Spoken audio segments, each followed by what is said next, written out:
Valéria, ontem eu vi um filme que eu não vi há um tempão.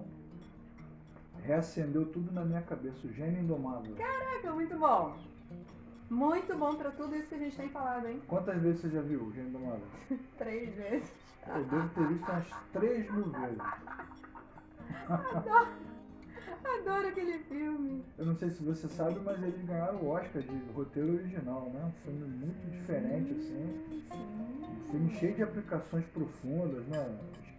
Diálogos intensos. E o roteiro é deles mesmo, O né? roteiro é deles do mesmo, Ben Affleck. do Matt Damon e do Ben Affleck. Uhum. Então, Muito bem assim, pensado, eu não sei muito se bem você, estruturado, né? não sei se a turma que está assistindo a gente lembra da história. É a história de um garoto superdotado, que é o Matt Damon, que é faxineiro de uma universidade. Ele tem um monte de dons, de habilidades, uma inteligência incrível, mas ele vive cheio de barreiras e defesas, né? Ele não quer se relacionar, não quer estender amizades, ele prefere viver uma vida maluca, e tem um conflito entre ele e o Ben Affleck, que a gente vai falar sobre isso depois, que o Ben Affleck acha que ele deveria... Que foi fundamental, né? Foi.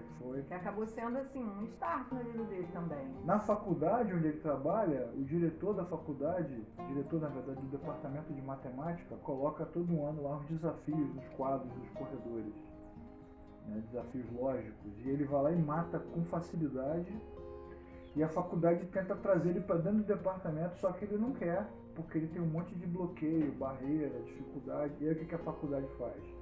Contrata o psicólogo, o Sean, que é o Robin Williams.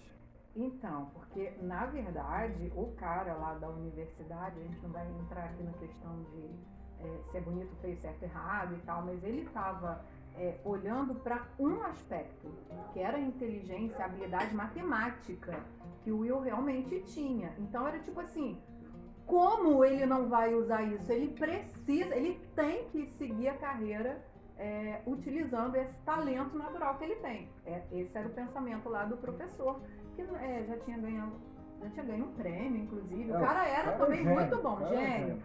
Só que ele reconheceu no Matt Damon, no Will, essa questão de que poderia revolucionar alguma coisa, porque ele olha para a vida de uma maneira diferente da gente. A matemática para ele fazia parte dali, do dia a dia. Esse pensamento lógico que você fala, e crítico, reflexivo, ele tinha também com facilidade, ele tinha também uma capacidade muito boa, que era de armazenar o conhecimento.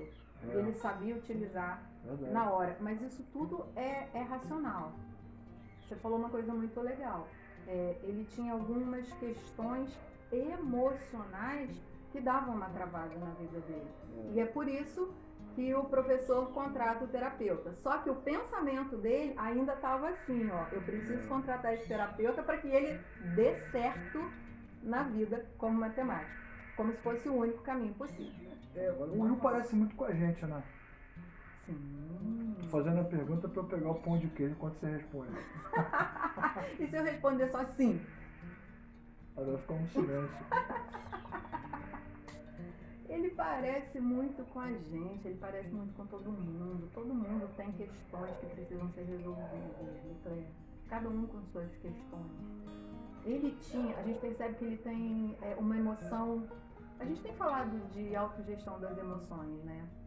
No caso do filme, do Will, a gente percebe que ele tinha medo de desenvolver vínculos, de novos relacionamentos. Ele tinha medo de ser rejeitado, de ser abandonado e de se frustrar nessa situação. Por quê? Porque essa era a história da vida dele.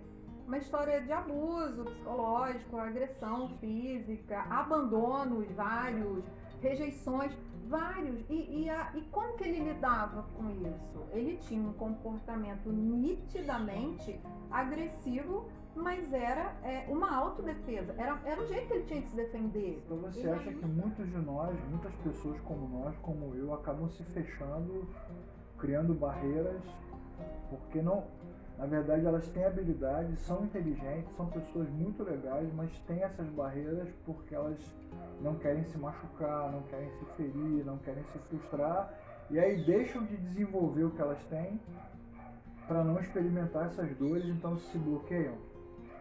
Sim, No caso do Will e de várias outras pessoas, sim. Mas a gente não pode generalizar isso. Cada um tem seus motivos. Cada pessoa tem sua história. No caso dele, ele tinha esses agravantes. Você pode ter os seus, eu os meus, e cada pessoa, aquelas pessoas que entram nas nossas lives, todo mundo, cada um tem a sua história. Mas a questão é a gente poder, em algum momento, parar, fazer uma autoanálise, que no caso do Will, ele teve ajuda, a intervenção terapêutica, que é ótima, mas a gente pode também parar, fazer uma autoanálise e ver, cara, o que está acontecendo comigo? Por que eu estou repetindo esse comportamento? Por que isso está sendo um padrão na minha vida, como você falou? Por que eu impeço as pessoas de chegarem perto de mim? Ou por que eu impeço as pessoas ou por que eu me impeço de chegar perto das pessoas? Por que eu não consigo um trabalho melhor? Por que eu não consigo desenvolver uma atividade do começo até o fim? Sabe esse monte de... O que está acontecendo comigo, que as coisas estão se encaminhando dessa maneira? Entendi. Em algum momento, a gente precisa parar e falar, cara, o que está acontecendo? E a partir dessa análise, a gente passa por um segundo passo, que é o gerenciamento disso aí. O que pode estar acontecendo comigo que eu tenho sempre repetido? Eu estou sempre circulando aqui. Estou sempre circulando em volta na mesa e nunca consigo sair daqui para ir até ali. Legal. Sei lá. E continuo aqui reclamando que não vou para lá. É mais ou menos isso. Legal.